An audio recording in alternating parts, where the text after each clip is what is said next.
Hey, so I've had another day to sit on this, and I really want to talk about the Switch prices, the response to the prices, and then the kind of reality of what's happening.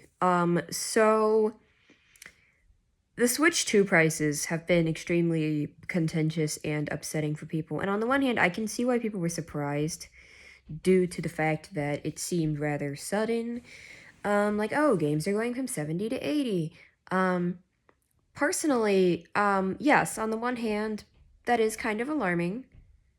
On the other hand, there are theories that most of the games will be 70, but Mario Kart is 80 because, one, they can get away with it because it's Mario Kart, and two, because they're trying to encourage the sale of the bundle, which I guess could make them more money in the long run, because then they're selling, um, the amount of bundles they're going to sell. Yeah, so I'm not entirely sure why, but I do kind of want to talk about a few things which I've been thinking about since yesterday. So the first thing I want to talk about is actually looking at the inflation values for these items. So I have this CPI inflation calculator right here. Also, I am based in the US. I am using US currency for this, so please keep that in mind. Um, so I'm going to set this to March of 2017. And it will not let me do it for April. There's no calculations for April yet. But the most recent one it will let me do is February of 2025. So if I put in $60 for March of 2017, um, and then I calculate the price to what $60 in March of 2017 would cost in February of 2025. And would you look at that? $78.53. That is very close to $80. So, this is super, super relevant to me because realistically, this costs, the new game costs like $1 more if we're taking inflation into account than what Mario Kart 8 Deluxe would have cost at launch. And remember, Mario Kart 8 Deluxe was a port. Yes, I understand that most people who bought a Switch did not own a Wii U, so it was a new game to most people, but it was still a port at the end of the day. And yes, it included all of the Wii U DLC. So but nobody was questioning. I mean, maybe there were some people questioning at the time whether or not it was worth it for a port, but like for that specific port, I've seen most people say that that was one of the few ports that was justified in being $60 because it had all the DLC, it had the new battle mode. Most people don't seem to be like, oh my god, $60 is way too much for Mario Kart 8 Deluxe. And yet, here we are with this, with people freaking out about this. Now, I want to talk about a couple of things. One is that if you buy Mario Kart 8 Deluxe now, I believe it still would be, because Nintendo first-party games never really come down in price. Now, there are probably some sales on them, but if we're going to say Mario Kart 8 Deluxe is still $60 now, obviously it technically costs less now because inflation has made what $60 in 2017 would be is worth more. So like technically it costs less because inflation. But like let's say if it's still $60, and I believe that the Booster Course Pass is $25 if you purchase it. Now, I know if you have NSO Expansion Pass, which is $50 a year, if you have that, then you can play the DLC for free, which I have. I haven't bought the Booster Course Pass myself. I just have the Expansion Pass. But if you do buy the Booster Course Pass, that is $25. So that means if you buy Mario Kart 8 Deluxe with the Booster Course Pass right now, it is $85. The other thing is that, yes, that game has way more content than Mario Kart World allegedly looks like it might have 32 tracks. That's what some people are saying. And I'll get into that in a second. But, like, I think that, Mario Kart World has new mechanics. It has a new overworld. It's all new. Well, I'm sure they have retro tracks, but I mean, like, it's all new content in the sense of it's not a port. And, like, the Booster Course Pass was all retro tracks and tour tracks. Like, there was no original tracks. Okay, there were a few tracks that were, like, released simultaneously on the Booster Course Pass and on tour, but, like, that doesn't really count. They were made with tour in mind. So, like, yeah, like, there are not much, and I'm not saying the Booster Course Pass did not take time or money to develop. Obviously, they had to port all of the tracks and make them work in the Mario Kart 8 engine. But, like, this was not, like, full-fledged, DLC. And, I think for the DLC, it was priced accordingly. Like, okay, it's $25. You're basically getting the amount of content that you would in a new game, but it's not as high quality. It's clearly a bit more budget content, and it's also mostly mobile ports. So yeah, I mean, it makes sense. But, like, just to consider the fact that Mario Kart 8 Deluxe with the DLC right now is $85. That's just, yes, there are 96 tracks, but most of it is not new or original content. And, most people don't own a Wii U, but if you own a Wii U, you could probably get the base game for cheaper. Now, it wouldn't really be worthwhile at this point because you can no longer buy the Wii U DLC, as far as I'm aware, because the Wii U eShop does not exist anymore. So, like, it's not really more bang for your buck, but, like, I don't know. It's just, if you had bought the Wii U version already, like, there's no point. I don't know what I'm trying to say here. That's just the, like, Mario Kart analysis. And I want to bring up, before I go to the rest of the stuff, I want to bring up something else that really bothered me. I had an interaction on Blue Sky, and I pointed out the inflation thing, and with the thing about, okay, $60 in 2017 is $78 now. And someone replied to me and was saying, well, wages haven't gone up accordingly. So, like, as if that's some sort of gotcha. And I'm looking at this and I'm just like, yes, that is a huge fucking problem. Gaming is like one of the last things that we should be worried about with the way that inflation has gone out of control and wages have not come to match.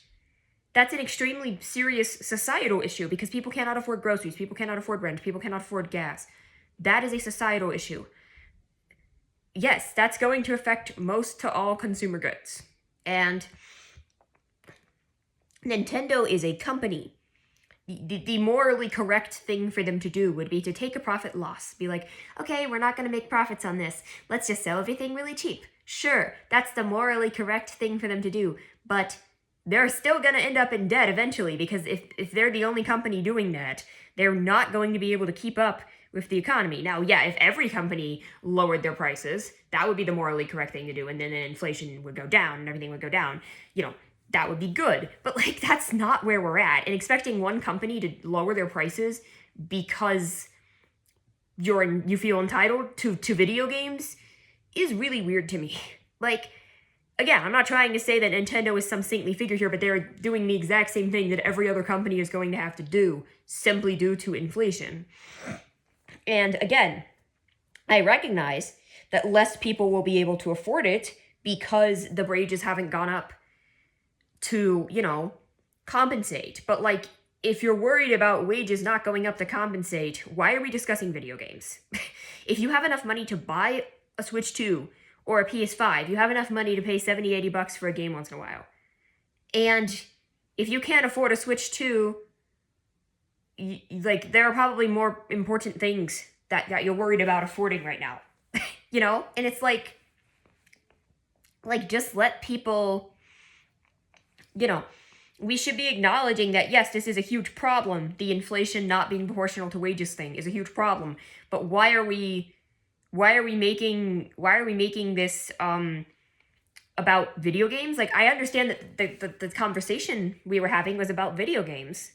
But, like, it's like, oh, well, you're surprised that games have gone up in price. They're like, don't be obtuse because, like, wages haven't gone up. I'm like, yeah, no shit, but everything else has gone up too. So why would anyone expect Nintendo to not raise their prices just because every other company has raised their prices? Why is everyone saying Nintendo specifically should be lowering their prices? Because let's be honest, $60 now is not the same as $60 in 2017. And yeah, it does not matter from the perspective of can people afford it. From a company perspective, I mean, it does matter to an extent because obviously they want to be able to sell product. But, like, in terms of how inflation works, that's not the point. The point is that if they were to sell games for $50 or $60, and I'm not talking about, like, ports or remakes or whatever, that's a whole different argument. Like, brand new games for, like, $60, they would be selling them under value. And $60 games now are technically cheaper than $60 games 7 years ago. Now, whether or not people can afford them is a whole separate issue.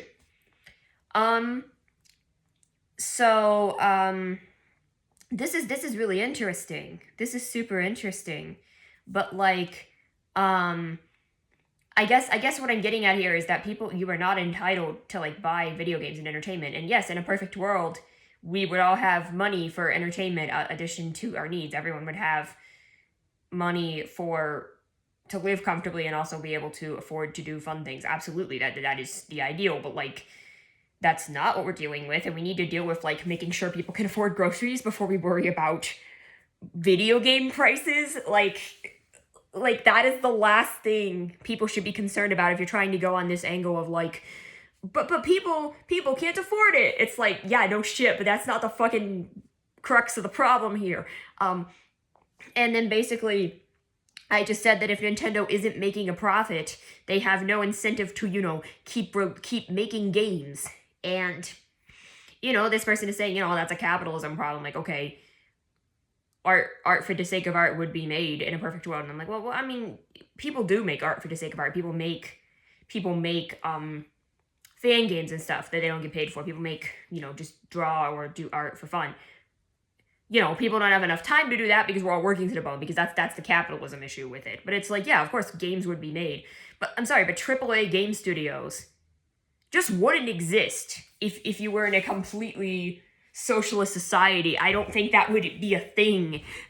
And I mean, maybe that's a good thing, because maybe everything should be indie games. Maybe AAA game studios are fucking terrible. But like, where does the funding come from? The government's not gonna pay a game studio just to make games unless it's propaganda.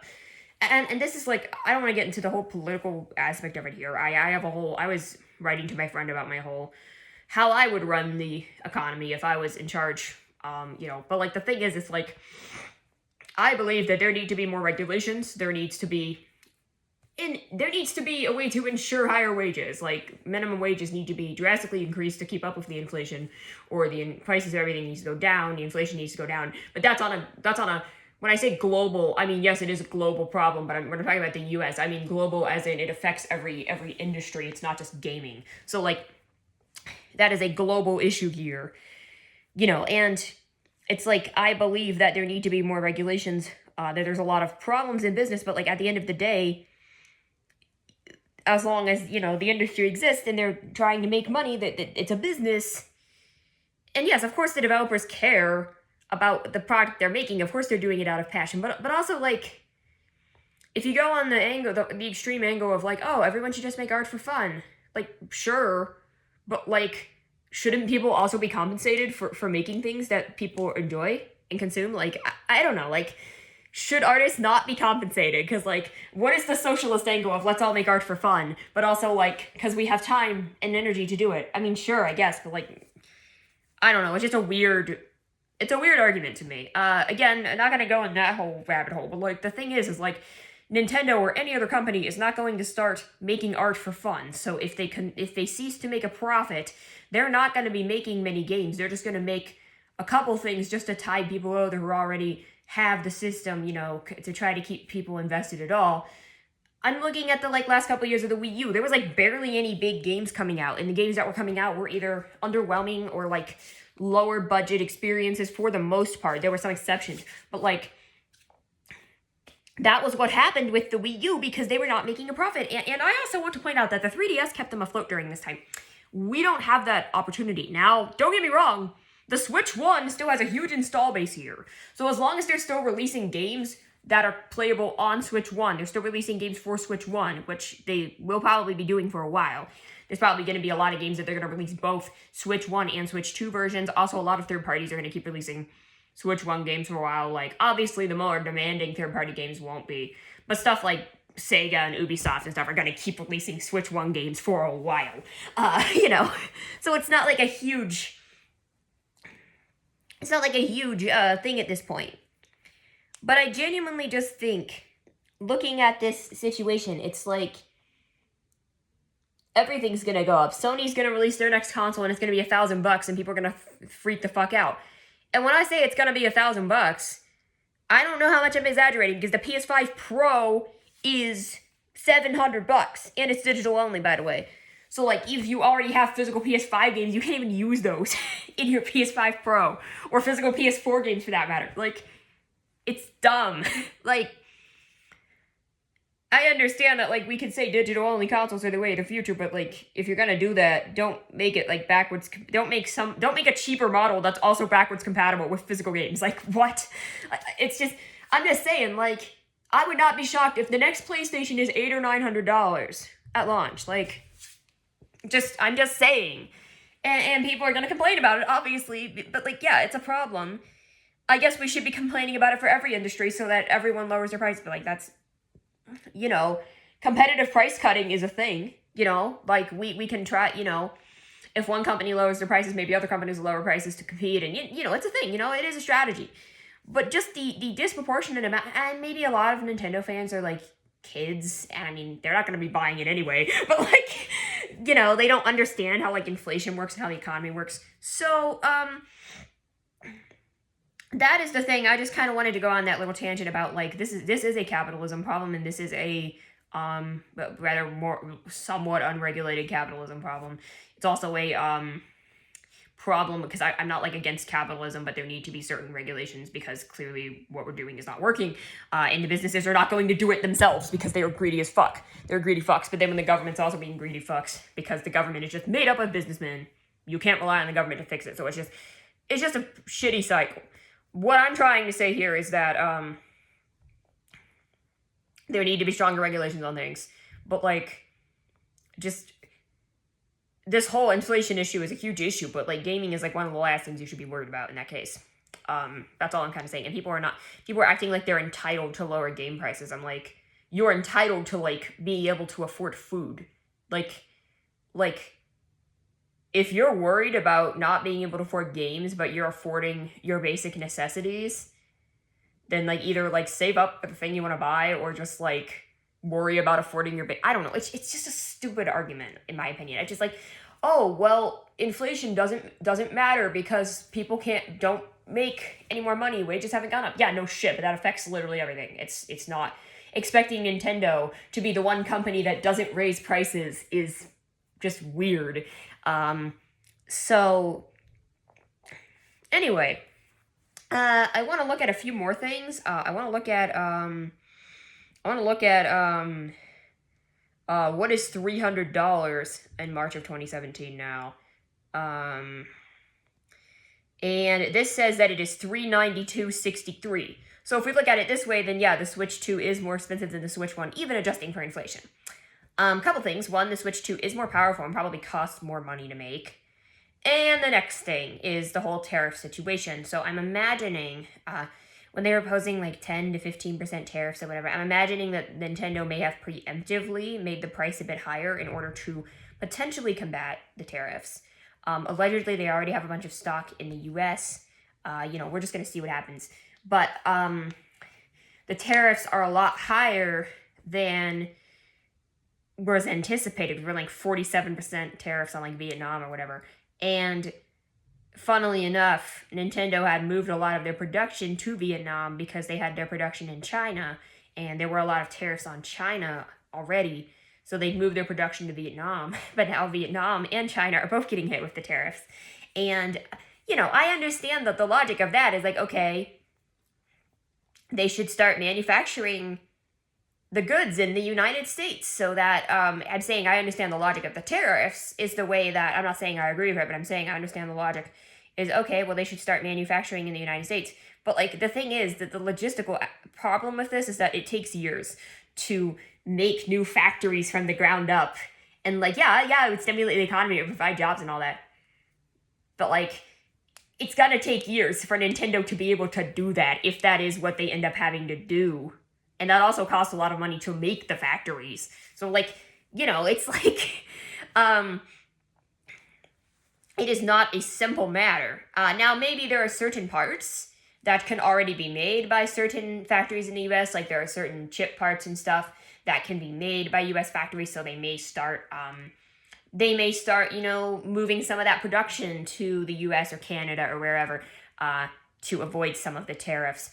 I could definitely see them doing that, moving some of the parts production, because there are different parts of, these things have different parts to them. And this is just talking about America. Obviously, for the consoles that are being sold in Japan and being sold in China or whatever, that's a whole different conversation. But like we're talking about, they're trying to sell it in America. If this becomes a long-term issue, I could see them moving some of their production, but they can't just move everything quickly. That's just not a feasible situation. So the concern now is if the prices will go even higher due to these tariffs. And my concern from I'm a Nintendo fan, I want Nintendo to succeed perspective. I'm not a bootlicker. I'm not saying they can do no wrong here. I'm not saying they can't be criticized. I'm saying that it's weird that people are freaking out about these game prices when they're not considering inflation on literally everything else. And like, this shouldn't be surprising to people is what I'm getting at. I'm not saying they can't be mad about it. I'm just saying use logic, use your brains. What I'm trying to get at here is that with Nintendo, on the other side of things, we have Nintendo here, and I guess I'm saying that, like, I don't want them to go out of business, I don't want the company to fail. Now, I will say, I imagine that based on how successful the Switch 1 was, they are probably good for a few years. They can probably, like, not make money for a few years and still be okay. I'm guessing, I don't know, but, like, the Switch 1 was so successful, I'm guessing that, like, that's gonna be the case. I have a couple of, like, thoughts on what they can potentially do, because I've heard some people saying, in regards to these high prices, and this is the exact same thing I was saying yesterday, well, if the console's not selling well at launch because of the high prices, they're going to do a price cut like the 3DS. But the concern with that is they might not be able to do that because of the tariffs, especially at first. Like, it's going to take a while. Even if they do move some of their production into the US, like for certain chip parts or whatever, even if they do that, that's going to take a while to do. And I'm just remembering, like, 2020, the 2020-21, like, chip shortage and all that. But personally, I guess what I'm getting at here is my idea is, like, because the problem they're going to run into is if the prices go up too much more, the only people who will be buying are diehards. I mean, and yeah, like, this is going to be for the first couple of years. Now, if we look at, like, what happened with the PS5, there was the whole scalping things, like the prices got hiked like crazy because of, it was COVID, inflation, and then also scalpers and stuff were hiking it. There wasn't enough stock. All that was happening. So it was like, for a while there, it was like $700-800 or more to get a PS5. And then when it was supposed to be $500 at retail. And then eventually the prices came down, and now the prices are lower. Now it's like $390 or whatever to get a PS5 at retail. I don't know. The prices have come down because they're releasing the Pro model and they're doing all this other stuff. So, like, the base model prices have come down, but, and that never really happened if the Switch had stayed at $300, which again, technically less because inflation, but like, just, yeah. So it's like, I do think it's possible that Nintendo made the price a bit higher to anticipate some tariffs, but they probably didn't anticipate how high the tariffs are. So that is kind of my concern, because if they make the console too much more expensive, then the concern there is that what if no one will be able to buy it outside of, people are really going to want consoles, and it's going to be the people who have lots of money who are going to be buying the consoles. People who just want to, like, buy it for their kids or college students. They're marketing to college students. How many college students are fucking broke? Like, it's going to be a lot harder to sell units if they raise the prices too high. But if they lower the prices, more people are going to buy the units, but they might be losing money still because of the tariffs if they're losing money on their production costs. So the issue is we're in kind of a shitty situation here. It's like, I don't know. I'm in the US. I'm not following the news. I don't want to fucking know what's going on. But, like, I don't know if, like, midterm elections could have any impact on that. Obviously, the next presidential election in 4 years, so however that, turns out, it's like, it's going to take a while. But, like, the tariffs will probably not be that high forever. Also, it could just be the current administration just realizing it's not sustainable and they can't get shit that they need and they lower it. Like, I'm just saying, like, there could be other things that I don't think the tariffs are going to be that high forever. And I do think also if this is an ongoing issue, like I said, I think Nintendo probably can shift some of their production into the US. Not everything, but like some of the parts they need to produce, they could probably ship them, would that be more costly, in the long run? I mean, who knows? I mean, it just depends. But I think they probably are considering the options already. They're probably having meetings about this right now. So, like, I think, like, the Switch 2 prices could be really bad for a couple of years, but they will probably come down either just if tariffs come down, if demand comes down, and then if, like, or they're able to move some of the production, stateside and all that. Like, it's just going to depend on what happens with that. But the other thing I have thought about is how the Switch Lite was a huge selling thing for them. And, the Switch Lite was really useful because as someone who likes to play docked, it never interested me, but there were a lot of people who only played handheld.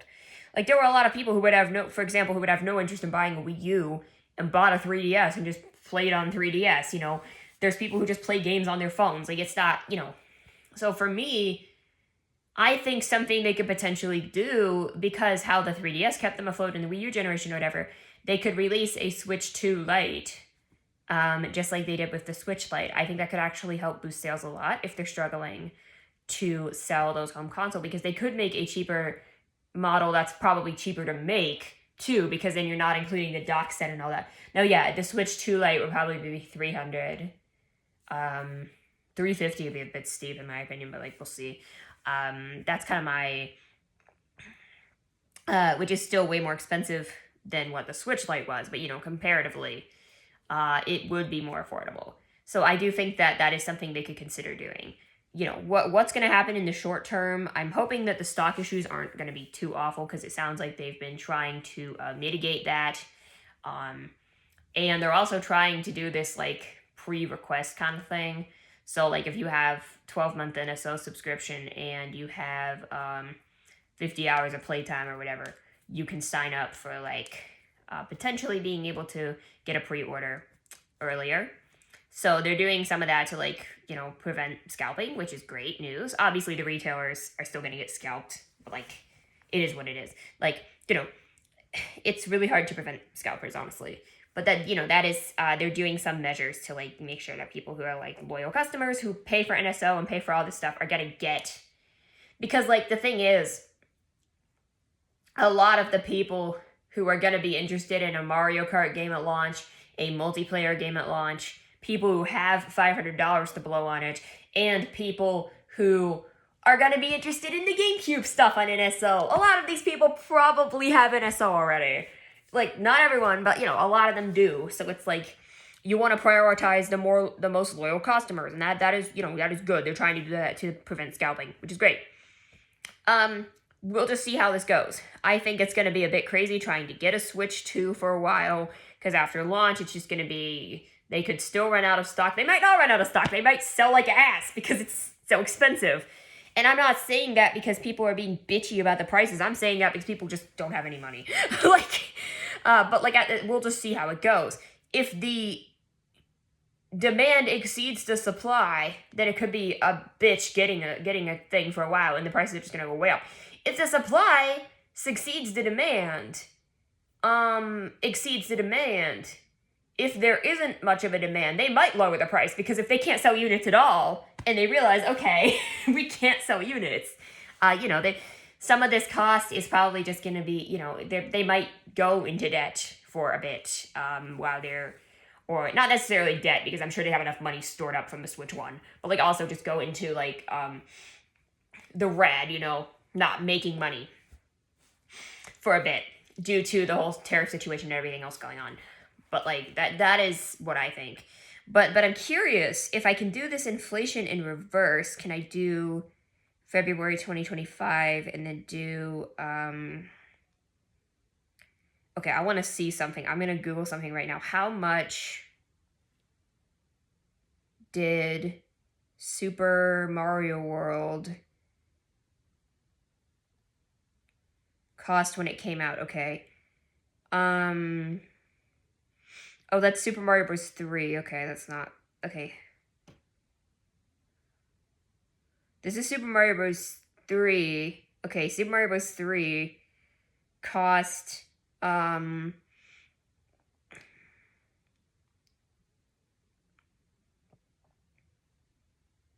it didn't come out in 1980 though.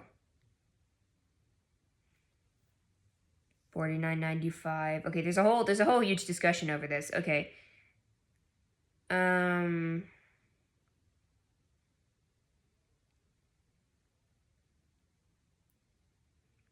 Okay, it looks like it was $44.99.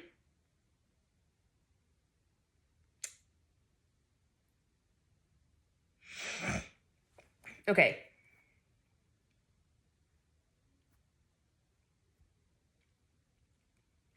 Hey, Super Mario World.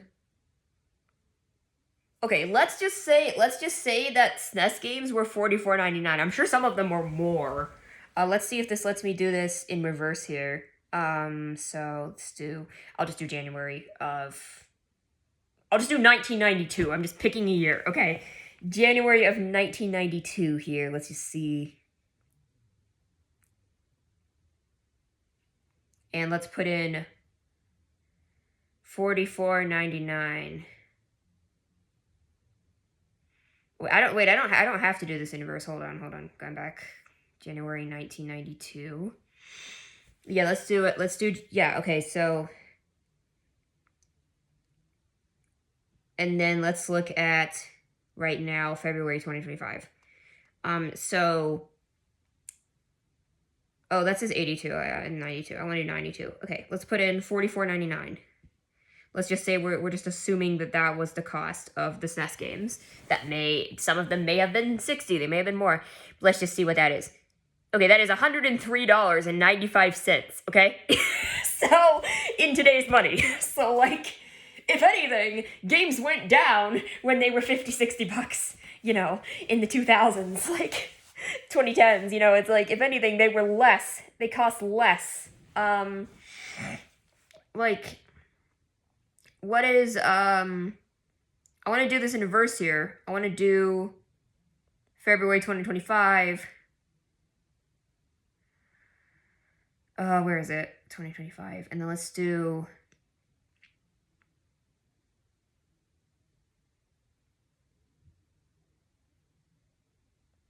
hold on.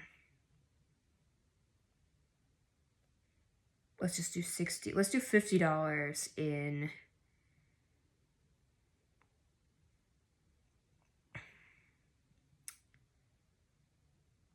December 06. Wii games were $50 when they came out, which is $79.06 now. Okay, so like we're getting the idea here, how inflation works. So games were $50 back in 2006, but they were actually $79.06. Like if we're accounting for the inflation year, so game prices have not really changed that much. If anything, they've gone down since the 90s. So like yeah, that's just kind of what I wanted to kind of show off here. This little handy dandy inflation calculator. I do want to see though, I want to consider one additional factor here. Something that I had considered in my mind. So the thing is that the Switch 1 was backwards compatible with absolutely nothing from the Wii to Wii U era. So obviously, if you're just playing in handheld, you don't care. But, like, if you're playing docked, you're going to want a Pro Controller, right? Okay. So, you're already paying $370 out of the gate because the Switch 1 did not come with a Pro Controller. You're also buying a game. The Switch 1 had no packing games. I do not believe that there were any discounted bundles. Let's say games at launch were $60. Okay, so you were already spending, let me go back to my inflation calculator here. You were already spending, how much exactly? Let's bring this up to, let's put this back to March 2017. Let me factor in, okay, $300 for the Switch, $370 for the Pro Controller, and another $60, so $430.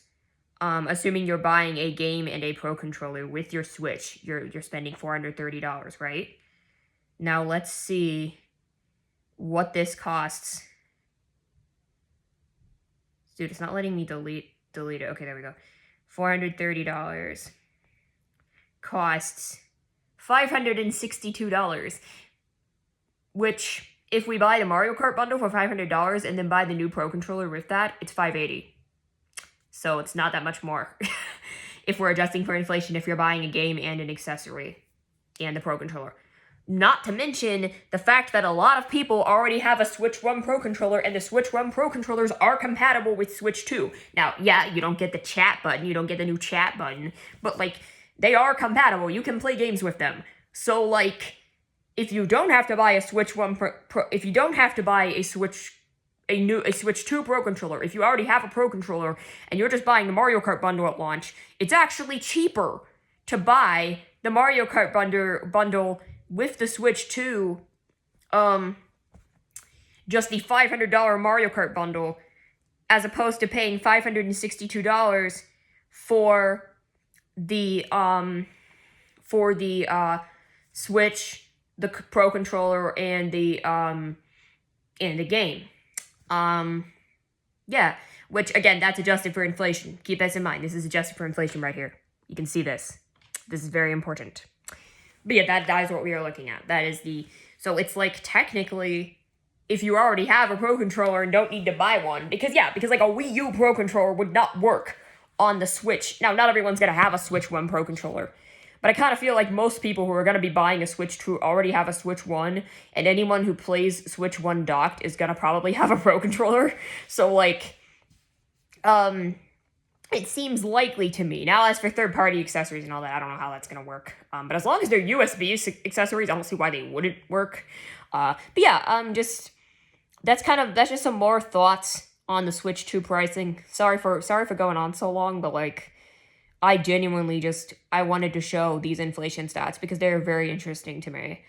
And again, when I say it's theoretically cheaper, it's not a matter of can people actually afford it. It's a matter of what is the actual inflation stats looking like? And that's a problem for everything. You know, inflation sucks ass. I'm not approving of the inflation. I am just saying that it is weird to expect Nintendo to not inflate when literally every other company is being forced to do that because of how the economy just is. And, yeah, it sucks, but I don't know what to tell you guys. And I'm hoping that, the prices will come down. Either if no one buys at launch or not enough people buy at launch, they'll bring down the prices, or if they have to raise the prices for the tariffs and they bring them down later on. It's just going to depend on what they have to do. What I know is that I will be trying to buy at launch. I will be trying to get a pre-order. I don't necessarily know if I'll be able to get it day one because sometimes pre-orders will not necessarily arrive day one, but I'm just trying to secure a console. I'm trying to secure the Mario Kart bundle specifically. And I will not be buying a new Pro Controller right now. I'm just going to use my old one until I can buy that, but that's not really a priority. I mean, yeah, the chat feature is cool, but I don't care that much. It's not really a priority for me. Buying a new Pro Controller, my priority. I had to buy a new Pro Controller not long ago because my old one broke. Like, it stopped working. I can't remember if it was, like, drifting or it was, like, the buttons were... one of the buttons wasn't working. It was really weird. So I had to buy a new one not that long ago. And I think they cost, like, $60 now on Amazon. So it's, like, $10 cheaper than it was when I bought my first one. So it's, like... I have two. I have one that's broken. And then I have, like, a shit ton of third-party controllers, which, again, are USB controllers. So if they're either USB or Bluetooth, they should be able to work no problem with the Switch 2. I don't see why they wouldn't. As long as the Switch 2 has USB ports, which I can't imagine why it wouldn't. So yeah, I just genuinely, that's what I think. I think, but yeah, I don't really see any reason why, why I need to buy a Pro Controller right now. I mean, my priority will probably be games, but Mario Kart's the only game I'm planning on getting at launch, but, like, I already have NSO, so I can switch over on my other stuff. I'm super excited to, like, play the Zelda games with better quality, better frame rates and shit. Like, I actually want to play Breath of the Wild and Tears of the Kingdom again now, even though I bashed them on the regular, but now that they're performing well, I actually want to play them again. Yeah, so that's kind of my little rundown on my, I think that'll keep me busy for a while. Mario Kart, replaying Zelda, and then, like, the GameCube stuff. I'm definitely gonna wait to stream those games until they're on NSO now. So yeah, I mean, just I'm probably gonna get Donkey Kong when it comes out because that game looks really fun. But yeah, that's just kind of a little rundown on the actual pricing of this fucking thing. So yeah, bye.